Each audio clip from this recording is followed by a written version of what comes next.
So hello friends, ఎలా ఉన్నారు అందరూ? ఐ హోప్ అందరూ బాగానే ఉంటారు. తమిళ చూసి వచ్చిన వాళ్ళకి నా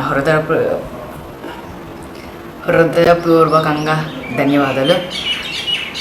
వీడియోస్ కొంచెం లేట్ అవుతున్నాయి. ఇట్స్ ఓకే, సెలవులేగా, ఇప్పటి నుంచి బాగుంటాయి. వీడియో ఎడిట్ తెలుసా, లేట్ అయింది చెప్పడం ఎందుకు, చూపిస్తానండి. కొంచెం బ్రైట్నెస్ వచ్చినట్టుంది. ఎస్, చూసారా, కెమెరాలో బాగానే కనిపిస్తుంది అనుకుంటున్నా. ఈ టైంలో కాదు, నైట్ అవుతుంది అప్పుడు చూడండి, విజువల్స్ మామూలుగా ఉంటాం వేళ. సో ఈ వీడియోలో ఈ ట్యూబ్లైట్ని ఎలా చేయాలో చూపిస్తున్నా. మీరు ట్యూబ్లైట్ చేయడం అని మిస్ అవ్వండి, కానీ నైట్ విజువల్స్ మాత్రం మిస్ అవ్వండి, ఇంకా రాకుంటే. సో ఇంకా లేట్ చేయకుండా వీడియోని అయితే స్టార్ట్ చేసేద్దాం. సో వీడియోని ఒక 100 లైక్స్ టార్గెట్ అయ్యింది అనుకో, నేను ఇలాంటి ట్యూబ్లైట్ని RGBతో చేస్తాను, మీ ఇష్టం. సో లేట్ చేయకుండా వీడియోని అయితే స్టార్ట్ చేసేద్దాం.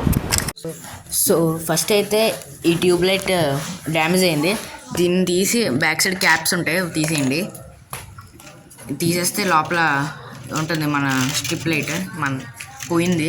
దీని మీద అయితే డ్యామేజెస్ కనిపించట్లే. ఒకవేళ దీన్ని ఏమైనా రిపేర్ అయ్యేలా ఉంటే మీకు ఒక చిన్న షార్ట్ వీడియోలో రిపేర్ చేయడానికి ట్రై చేస్తా. నాకు తెలిసి ఇది ఎక్స్పైర్ అయిపోయి ఉంటుంది, అందుకే పోయింది. ఇందులో కాంపోనెంట్స్ కూడా ఉన్నాయి. ఇదేంటంటే AC to DC step down model అంతా, 12 వోల్ట్కి స్టెప్ డౌన్ చేస్తుంది. సో ఇదైతే అక్కడ డ్యామేజెస్ కనిపించలేదు, మొత్తం చూసా. సరే ఏమైనా ఎగుద్దేమో, 12 వోల్ట్ బ్యాటరీతో ట్రై చేస్తా, షార్ట్ పెడతానులే. సో మనకి ఇప్పుడైతే అది అవసరం లేదు, మనకు కావాల్సింది ఈ ట్యూబ్ లైటే. సో ఇదేంటంటే RGB అని చెప్పలేం, ఒక స్ట్రిప్ లైట్ అంతే, 200. ఇది ఆల్రెడీ మేకర్ బజార్ అన్బాక్సింగ్ వీడియోస్లో చూపించా. ఎవరైనా చూడలేదంటే ఒకసారి వెళ్ళి చెక్ చేయండి, ఆ వీడియో బాగుంటుంది. ఇందులో వాడే కాంపోనెంట్స్ కూడా దాని నుంచి కూడా తీసుకుని ఉంటాయి. సో ఇప్పుడైతే ఫస్ట్ ఏం చేస్తారంటే ఓకే, ఇప్పుడు ఏం చేస్తారంటే ఫస్ట్ ఈ స్ట్రిప్ లైట్ మొత్తం బ్యాక్ సైడ్ కవర్ ఉంటుంది, అదేం తీసేసైనా లోపల మీరు పెట్టేసుకోవచ్చు. లేదు ఫస్ట్ మీకు మెజర్మెంట్ తీసుకుని కావాలంటే తీసుకోవచ్చు. ఫస్ట్ నేను తీస్తాను, కానీ మళ్ళీ అది పెట్టేసి ఫస్ట్ మెజర్మెంట్ తీసుకుని మళ్ళీ తర్వాత తీసి చేసా. నన్ను అడిగితే ఇదే బెస్ట్, ఎందుకంటే దాని తర్వాత మాత్రం స్టిక్కింగ్ లోపల మెయిన్. ఇందులో కాంప్లికేటెడ్ పార్ట్ ఏమైనా ఉందంటే ఇది లోపల కరెక్ట్గా ఫిక్స్ చేయడమే.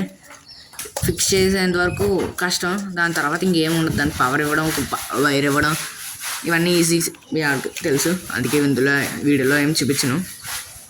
సో మీ దగ్గర కనుక ఒక ట్యూబ్లైట్ కనుక లేదనుకోండి, ఒక PVC పైప్ తీసుకొని దాన్ని సెంటర్లో అంటే పైన మాత్రం ఒక లేయర్ కింద కట్ చేసి ఆ మధ్యలో డిఫ్యూజర్ పెట్టి లైట్స్ పెట్టేసుకోవచ్చు, అది మీ ఇష్టం. నా దగ్గర ఉంది కాబట్టి నేను ఇది వాడా. సో ఇప్పుడైతే పెట్టేసా, కట్ చేసుకున్నా. ఇప్పుడైతే ఒక స్విచ్ పెట్టేసి దానికి ఒక మెయిల్ బోర్డ్ పెట్టేసా. ఇది చాలా ఈజీ, ఇదంతా ఇంక చూపించడం ఎందుకులే అని చెప్పి చూపించలే. ఎక్కువ మీకు ఎలా పనిచేస్తుందో అని చూపిద్దాం అనుకుని. సో ఫస్ట్ అయితే ఇక్కడ మన mail port, female port connect చేసి ఈ అడాప్టర్ 12 వోల్ట్ 1 amp అడాప్టర్. మీకు కావాలంటే 12 వోల్ట్ కావాలంటే 14 వోల్ట్ మించి పెట్టుకోవచ్చు, దాని మించి ఎక్కువ పెట్టుకుంటే LEDs అయితే డ్యామేజ్ అవుతాయి, మీ ఇష్టం. సో కొంచెం పెట్టేగానే ఆన్ అయిపోతుంది. మీకు ఇక్కడ బ్రైట్నెస్లో కనిపించకపోవచ్చు, ఒకసారి చూడండి, ఆఫ్ చేస్తే ఎంత బ్రైట్నెస్ తగ్గుతుందో. నైట్ విజువల్స్ చూద్దరు, బాగుంటుంది. ఇది చాలా ఈజీ, సింపుల్గా కూడా ఉంది. సో చేసుకుంటారు అనుకుంటున్నా. ఇక నైట్ విజువల్స్కి అయితే వెళ్ళిపోదాం, లెట్స్ గో.